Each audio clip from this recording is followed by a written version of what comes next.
Imaginez débourser plus de 45 000 euros pour une machine qui, techniquement, ne produit absolument aucun son par elle-même. Ouais. Et qui pèse le poids d'un vélo électrique bien lourd en plus. Grave. Une machine de plus de 30 kilos qui n'intègre même pas de convertisseur numérique de série. Et tout ça non pas pour ajouter une chaleur incroyable à la musique, mais vraiment pour disparaître purement et simplement. Bienvenue dans notre exploration d'aujourd'hui. On plonge dans l'univers ultra radical et sans aucun compromis du Griffon Helios. C'est un point de départ vertigineux parce que ça résume parfaitement l'obsession de la haute fidélité de très grand luxe en fait. Totalement. À ce niveau stratosphérique d'ingénierie, la monnaie d'échange la plus précieuse, ce n'est plus la puissance. C'est l'isolement absolu. En gros, on paye des sommes astronomiques pour du silence. Et c'est exactement ce qu'on va décortiquer ensemble. L'Helios, pour situer, c'est le nouveau préamplificateur Titan du fabricant danois Griffon Audio Designs. Il porte le nom du dieu soleil de la mythologie grecque, rien que ça. Rien que le nom, ça pose le niveau, quoi. Ouais, c'est clair. Et pour comprendre cette divinité de l'audio, on s'est appuyé sur une belle pile de sources. On a les bandes essais très fouillées de chez Audiophile FR, The Sound Council, le magazine Vumètre et bien sûr les documentations du fabricant. Une vraie montagne de données techniques. Exactement. Notre mission, c'est d'aller au-delà de la fiche technique. On veut comprendre pourquoi utiliser une alimentation séparée, par exemple, et pourquoi le fait d'enlever des composants rend l'appareil paradoxalement beaucoup plus lourd. Et surtout, comment il fait pour remplacer une légende absolue du milieu, le fameux Pandora. Remplacer le Pandora, c'est un défi vraiment monumental pour Griffon. Pendant des années, ce modèle, c'était un peu la référence mondiale pour sa transparence. C'est ce qui ressort partout, oui. Du coup, comment l'Helios se positionne stratégiquement aujourd'hui ? Eh bien, il vient se placer au-dessus de la série Essence pour offrir une sorte de porte d'accès aux technologies de pointe développées pour le Commander. Le Commander qui, lui, évolue dans des sphères tarifaires encore plus délirantes, on est d'accord. Complètement inaccessible, oui. En lisant les sources, il y a un truc qui m'a frappé. Cet Helios, il fait une sorte de grand écart générationnel. D'un côté, il conserve religieusement la topologie d'entrée de son ancêtre, le Pandora.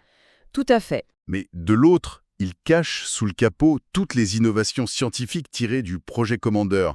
C'est un peu comme si on prenait le châssis adoré d'une voiture de sport classique des années 60, tu vois, et qu'on y glissait furtivement le moteur et l'électronique d'une hypercar moderne. J'adore l'analogie, hein. Et ce qui est fascinant avec cette fusion, c'est que l'équipe de développement, notamment l'ingénieur Tom Muller, n'a pas du tout cherché à corriger le Pandora. Parce qu'il était déjà parfait ? Parce que la base était excellente, ouais. L'évolution dans ce segment-là, ça ne consiste jamais à ajouter un effet spectaculaire ou un égaliseur. Le but, c'est de retirer les toutes dernières barrières microscopiques entre l'enregistrement et l'oreille. Justement, ça soulève une vraie question. Est-ce qu'un successeur ultra technologique est forcément meilleur ?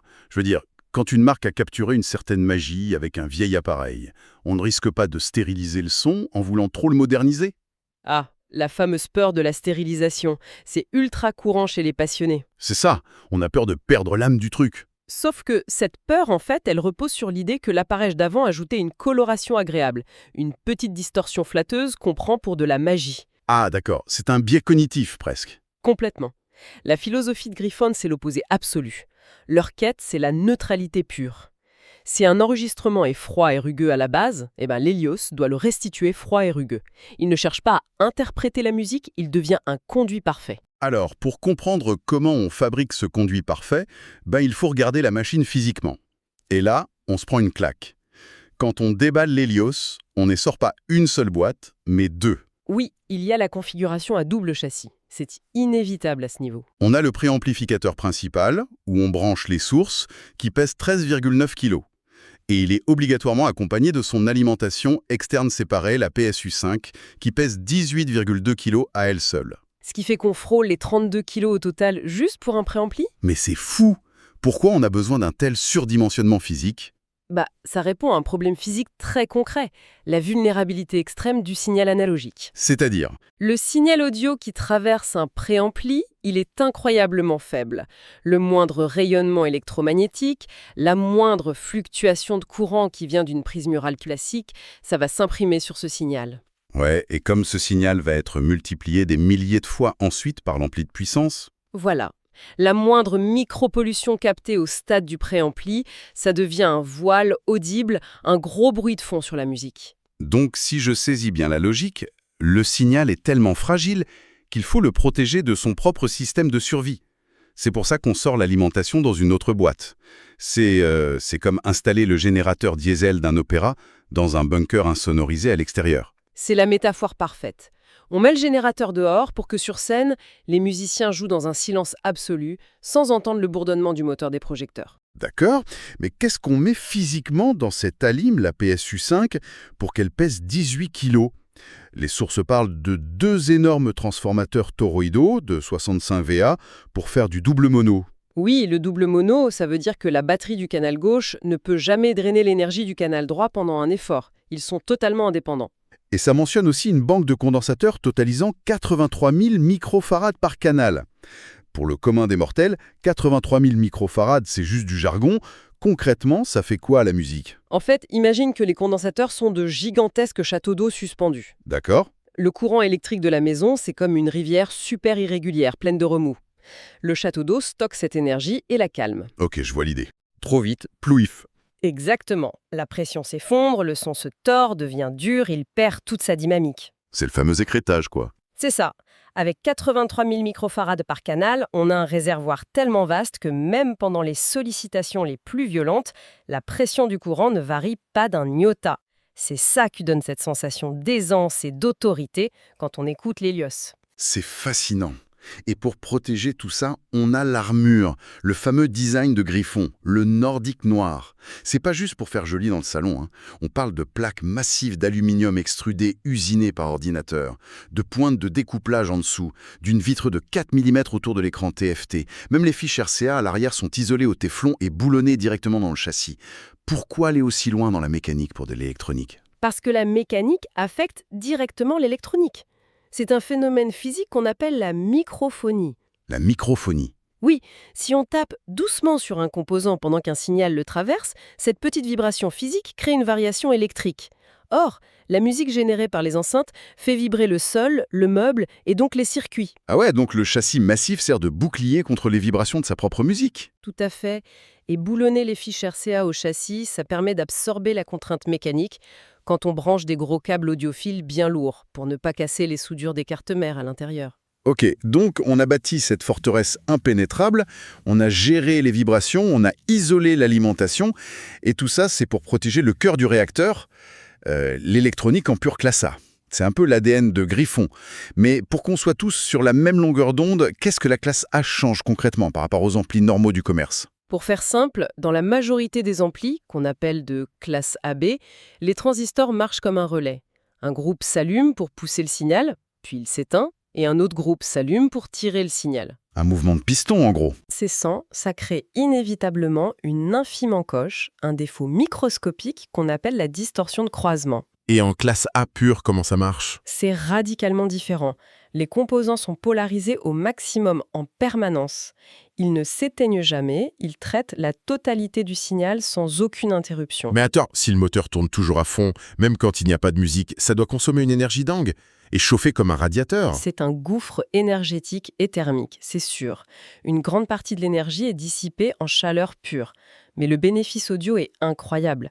En éliminant cette microdistorsion, on récupère l'infime durée de vie des notes, le petit prolongement d'une cymbale, la respiration du chanteur. La fluidité est totale. Et d'ailleurs, les spécifications vont encore plus loin dans cette obsession. Ils annoncent fièrement le zéro global negative feedback. Aucune contre-réaction globale. Oui, c'est un choix d'ingénierie extrêmement audacieux. C'est littéralement comme un funambule qui décide de traverser un canyon sur un fil, mais sans aucun filet de sécurité en dessous. Le signal doit traverser le circuit et être parfait du premier coup, car aucun système ne viendra corriger ses erreurs à la sortie. Et laisse-moi te dire que c'est un cauchemar absolu pour les concepteurs. La contre-réaction, c'est l'outil facile de l'industrie pour gommer la distorsion artificiellement. Mais ça a un défaut, j'imagine.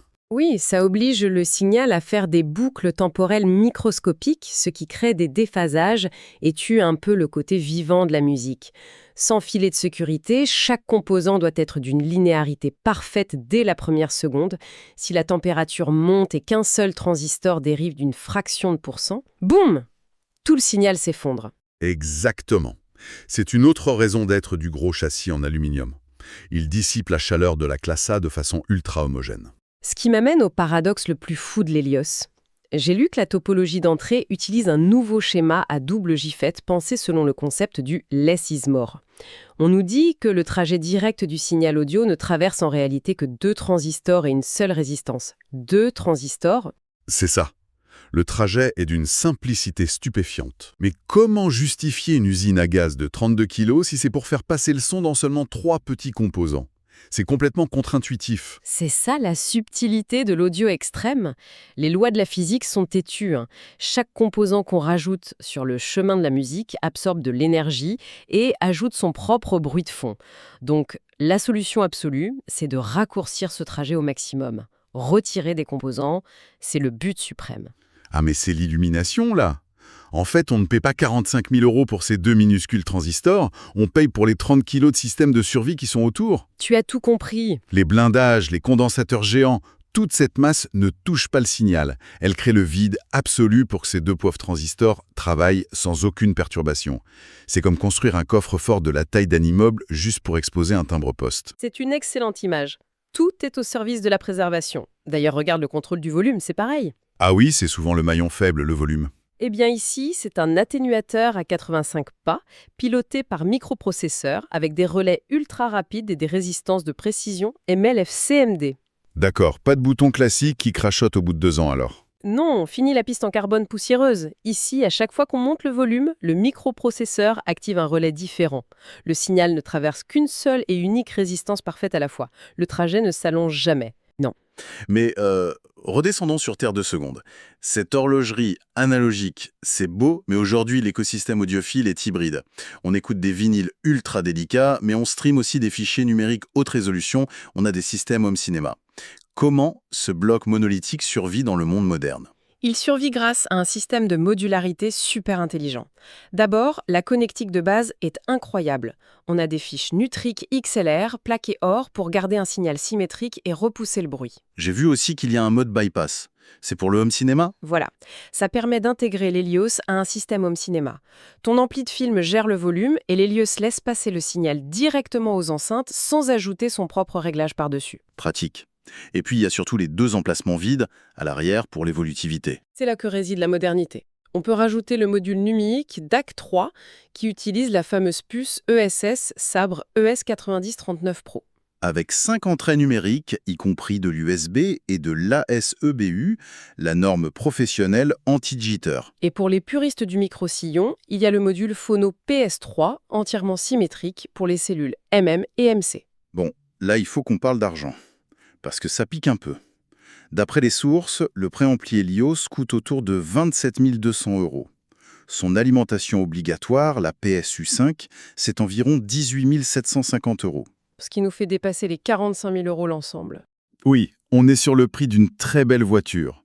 Et à ce tarif hallucinant, les modules DAC et Phono sont des options payantes supplémentaires. Franchement, est-ce que c'est pas légitime d'exiger qu'une machine à ce prix sache lire un fichier numérique de base? C'est comme acheter une berline de luxe et devoir payer un supplément pour avoir le volant, non? C'est la réaction la plus naturelle au monde. Mais dans la très haute fidélité, ce n'est pas une mesquinerie commerciale de la marque. C'est une protection vitale pour l'acheteur. Comment ça? À cause des interférences. Exactement, la fameuse loi de l'isolement.